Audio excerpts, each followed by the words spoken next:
Jadi di sini kita mau bikin translasi titik menggunakan GeoGebra.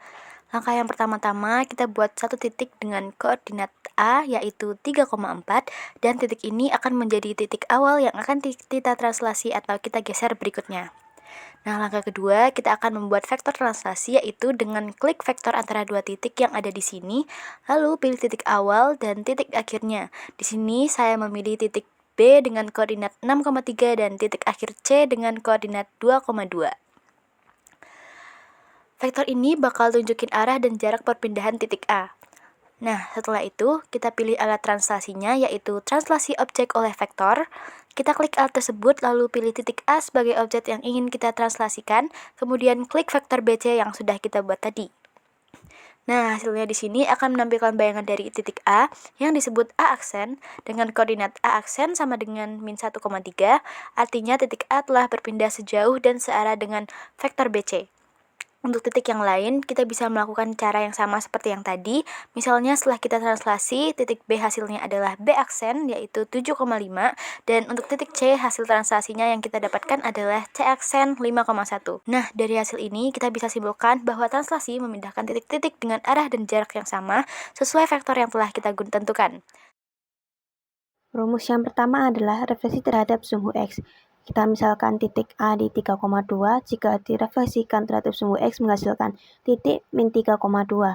Lalu jika direfleksikan terhadap sumbu Y menghasilkan titik 3, min 2. Lalu kita akan membuat sebuah segitiga, maka kita akan menambah titik B yaitu di 5,4 dan titik C di 6,2. Kita gabung menggunakan poligon untuk membuat segitiga, lalu kita refleksikan pada garis X dan garis Y. Rumus yang selanjutnya adalah refleksi terhadap garis Y sama dengan X. Maka kita akan membuat sebuah garis dengan X, lalu menaruh titik A di 4,2, kemudian direfleksikan sehingga menghasilkan titik A aksen 2,4. Lalu untuk versi segitiga, menggunakan poligon lagi untuk menghasilkan segitiga dan kemudian direfleksikan.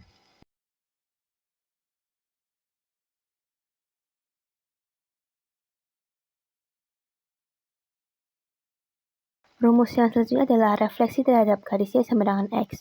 Maka kita akan membuat sebuah garis dengan X, lalu menaruh titik A di 4,2, kemudian direfleksikan sehingga menghasilkan titik A aksen 2,4.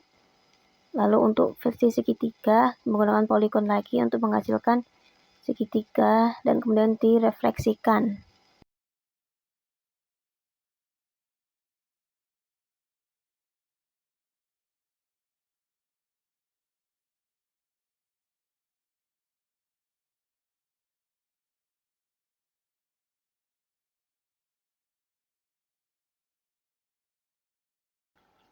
Selanjutnya adalah refleksi terhadap garis Y sama dengan min X.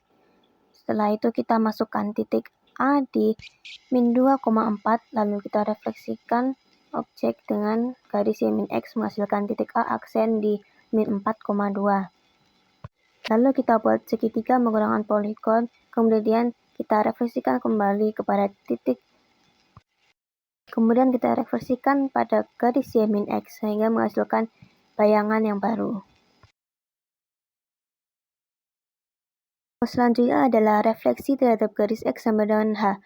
Di sini H kita masukkan angka 3 sehingga garis X berada pada titik 3.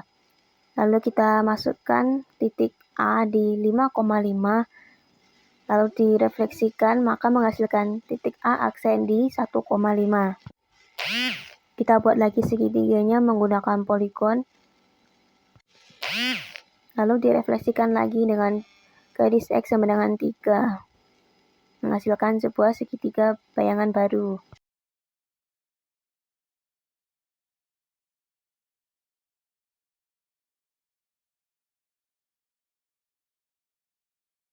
Kemudian refleksi terhadap garis Y sama dengan K. Di sini kita masukkan garis Y sama dengan min 2, sehingga garis Y berada pada titik min 2. Lalu titik A kita masukkan di min 2, min 3. Lalu kita refleksikan, menghasilkan titik A aksen yaitu di min 2, min 1. Setelah itu buat segitiga lagi menggunakan poligon dan direfleksikan terhadap garis Y sama dengan min 3 menghasilkan bayangan segitiga yang baru.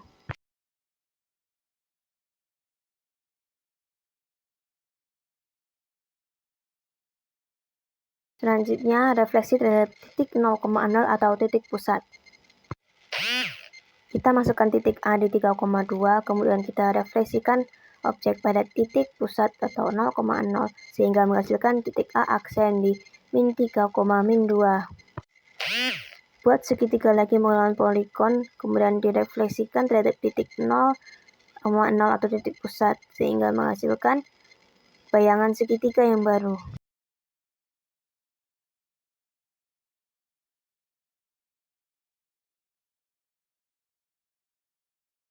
Lalu rumus refleksi yang terakhir adalah refleksi terhadap titik O, A, B.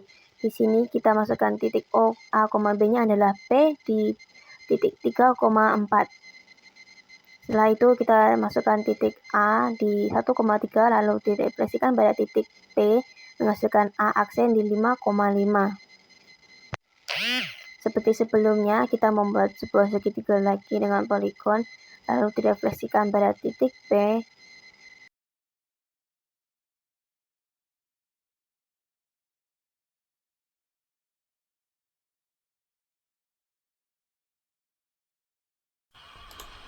Oke, jadi kita akan menggunakan GeoGebra Classic di sini. Pertama kita buka tab peralatan, kemudian pilih poligon.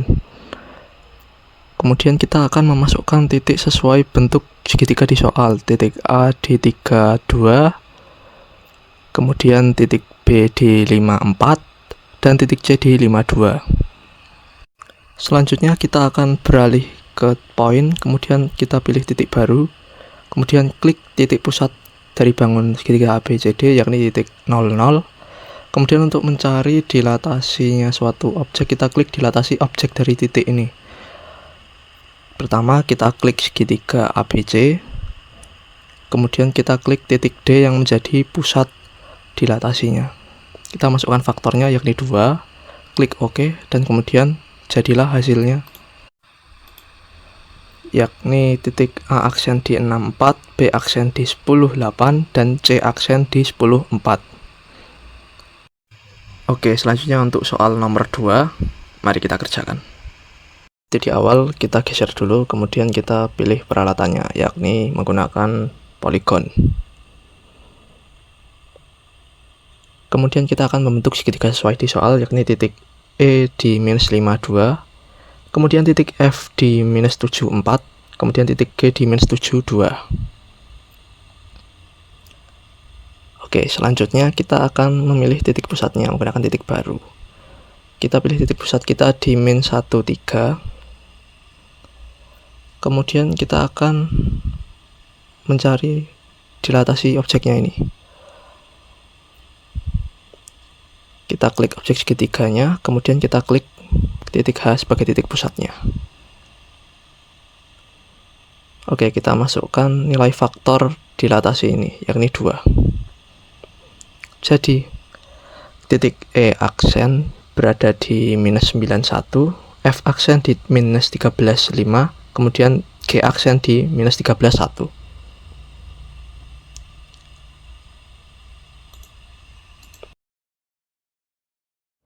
Selanjutnya, aku bakal nunjukin gimana sih caranya mentransformasikan rotasi suatu bidang di website GeoGebra Classic. Yang pertama, kalian tentuin dulu masing-masing titik untuk membentuk bidangnya. Sini aku pakai titik A yaitu 2,1.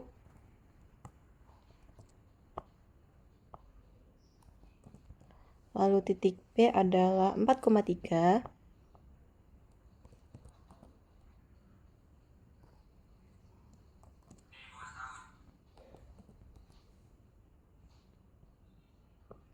Selanjutnya titik C ada di titik 7,1.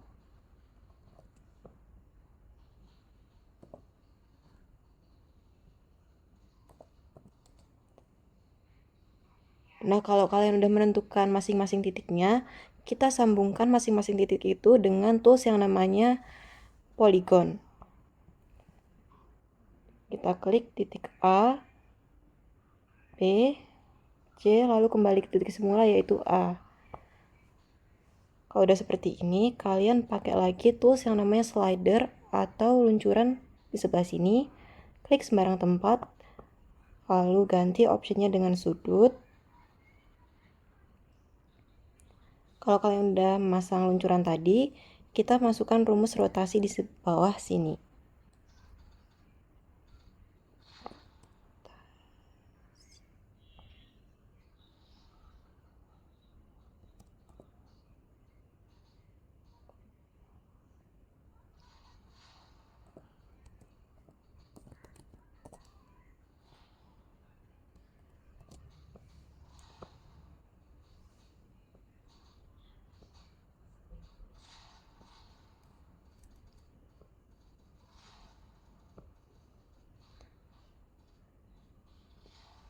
Bisa dilihat di atas objeknya adalah T1, lalu sudutnya ini alfa.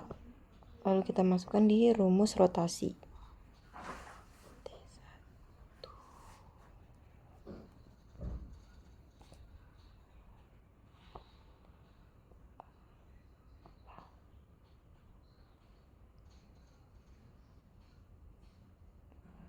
Kalau udah, baru kita bisa deh menggunakan slider di sebelah sini.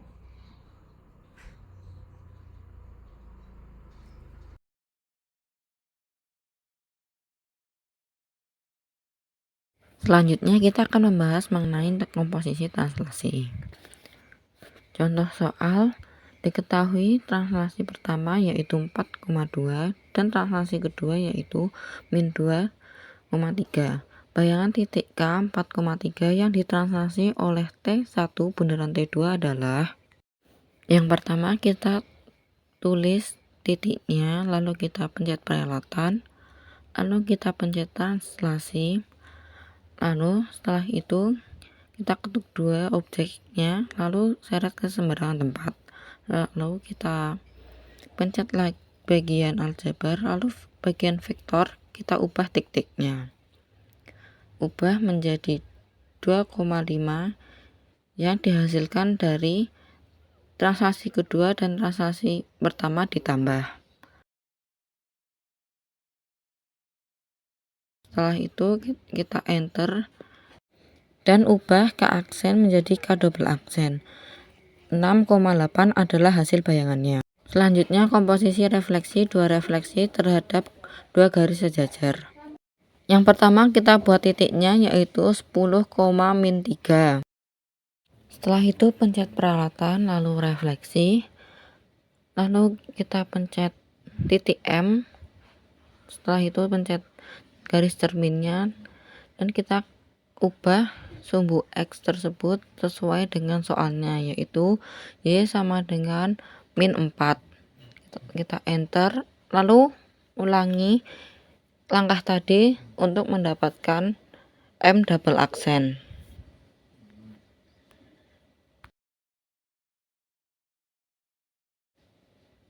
Kita ubah lagi sesuai dengan soalnya, yaitu Y sama dengan 2. Kita enter dan M double aksen adalah 10,9.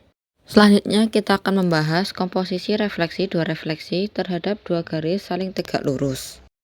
Pertama-tama kita akan membuat titiknya.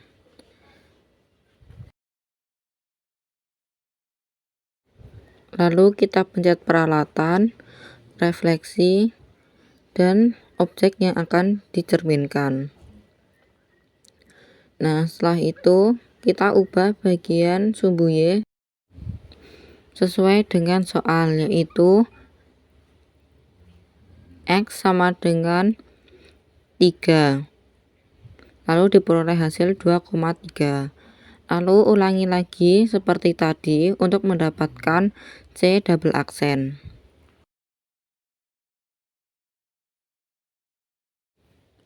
Nah, seperti yang tadi, kita ubah sumbu Y menjadi Y sama dengan 2. Kita enter, lalu diperoleh hasil 2,1 adalah C double aksen.